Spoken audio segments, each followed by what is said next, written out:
Hi guys, welcome to Rat Dad Toolbox. Today we're going to be doing something really simple, really quick for very little dinero.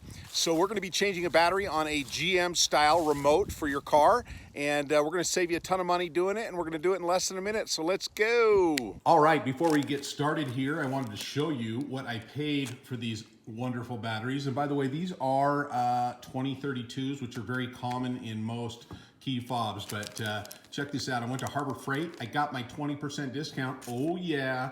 And it only cost $2.99. So please don't pay dealer prices. Don't pay auto parts prices. Go to Harbor Freight and make sure you always get the 20% discount. Boom. All right, to do a GM style key fob is pretty simple stuff. Let's find the little notch. There's the notch right there. I don't know if you can see it right there. And we're just gonna simply pop that open, boom, with a screwdriver. And there's your battery. We'll pop that out.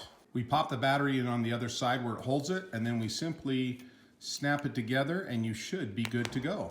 Boom, voila. Open, close, sweet. Well, that was easy. Thanks for joining us on Rad Dad Toolbox today. And check out my other videos like how to buy a $50,000 truck for $4 grand. Woohoo! And how to shave like a boss in under 2 minutes. So until next time, have a great day.